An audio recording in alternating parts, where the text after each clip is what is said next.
Hi అండి, నేను మీ లలిత బీశెట్టి. ప్రతిరోజు భగవద్గీతలో 5 శ్లోకాలు చదువుతానండి. దానిలో భాగంగా ఈరోజు షష్ఠోధ్యాయం ఆత్మ సంయమ యోగం అండి. దీనిలో 11వ శ్లోకం నుంచి 15వ శ్లోకం వరకు మీనింగ్స్తో సహా చదివి వినిపిస్తానండి. ఈ అధ్యాయం చదవడం వల్ల మనశ్శాంతి కలుగుతుందండి. 11వ శ్లోకం. శుచౌ దేశే ప్రతిష్టాప్య స్థిరమాసనమాత్మనః నాత్యుచిత్రం నాతి నీచం చైలాజిన కుశోత్తరం. మళ్ళీ చదువుతున్నానండి.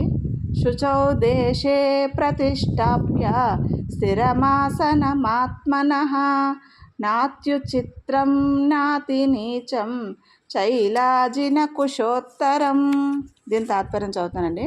శుచైన ప్రదేశంలో అట్టే ఎత్తుగాను కాక మరీ క్రిందుగాను కానట్లుగా దర్పాసనం మీద లేడి చర్మం, దాని మీద వస్త్రాన్ని పరిచిన స్థిరమైన ఆసనాన్ని ఏర్పరచుకొని. 12వ శ్లోకం చదువుతానండి.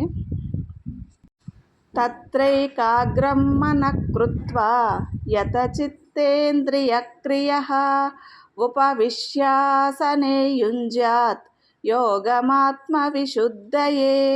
మళ్ళీ చదువుతానండి. తత్రైకాగ్రం మనః కృత్వా యత చిత్తేంద్రియక్రియః ఉపవిశ్యాసనే యుంజ్యాత్ యోగమాత్మ విశుద్ధయే. దీని తాత్పర్యం చదువుతానండి. ఆ ఆసనం పైన కూర్చొని మనసును ఏకాగ్రం చేసి చిత్తేంద్రియ వ్యాపారాలను నిగ్రహించి ఆత్మశుద్ధి కోసం యోగాన్ని అభ్యసించాలి. 13వ శ్లోకం చదువుతానండి.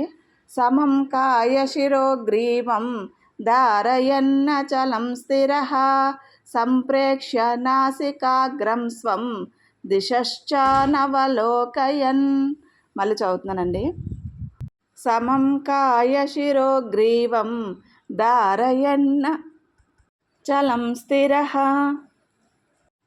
సంప్రేక్ష్య నాసికాగ్రం స్వం దిశశ్చానవలోకయన్.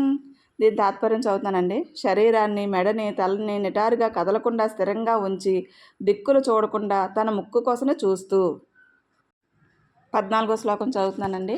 ప్రశాంతాత్మా విగతభీః బ్రహ్మచారి వ్రతే స్థితః మనః సంయమ్యమచ్చిత్తః యుక్త ఆసీత మత్పరః.